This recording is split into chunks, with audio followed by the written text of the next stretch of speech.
This is William Carlton, star of High Score, the award-winning documentary. The reason I decided to do the Missile Command and the asteroids attempts was because in 2003, someone turned me on to twingalaxies.com, and by the end of 2003, I had accomplished enough goals to get my name in the book.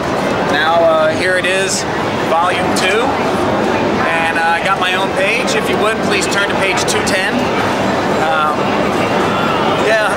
Doing the documentary, going around the country, and not only that, but going around the planet, and doing the Q&A afterwards, and getting set up with VIP hotel rooms and all that stuff. I'm telling you, classic arcade still pays off in the year 2000. So, good luck to everyone deciding to do it in the future, and I hope to meet you at all the expos. Cool. And what about like when you play Missile Command?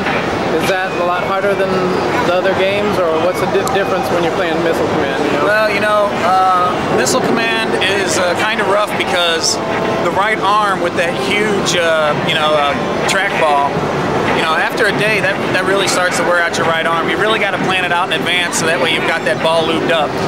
Asteroids, it's pretty much the same thing. It's the firing hand, which is the right hand, that gets wore out. You go ahead and constantly press the fire button on an asteroids for 24 hours and tell me how you feel. Yeah, and so when you play Missile Command, is it like you have to hold your attention a lot more than the other games because there's so much going on all the time? Or? Yeah, with Missile Command, there's a whole lot more that you have to keep track of. There's bonus cities.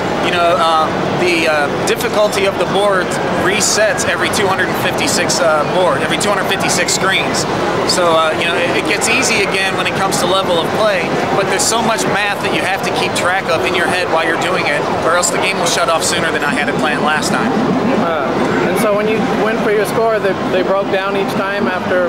Yeah, the asteroids went 27 hours, 19 minutes, and then the power board fried. And the Missile Command went about 20 hours and 29 minutes, and then it just decided to reset. Recently, fortunately at Ground Control, one of the 5 owners, Larry, he checked the software for Missile Command to see how it was written. It turns out it was not my unit, it is software. So either I must learn to play it different, or I have to get lucky getting past the 30 to 40 million point. The game's only been around 27 years, so you have to allow me some time to figure it out. And were you having trouble taking a shit and a piss there when you were playing for 27 hours straight? No, fortunately for Missile Command and asteroids, you have plenty of time, extra ships or extra cities that you build up to where you can go to the bathroom. Who I really feel sorry for is like Robert Merzak and Brandon Erickson that did Star Wars. You can't walk away from a Star Wars unit. You have to pee in a bucket, or you have to have your friends hold up a sheet, Yeah, I heard they put Centipede in a bathroom and he sat down and played it like that, yeah. Hey, whatever it takes, man. Yeah. All right, well, cool. Thanks for doing the interview there. Sure, no problem. Yeah.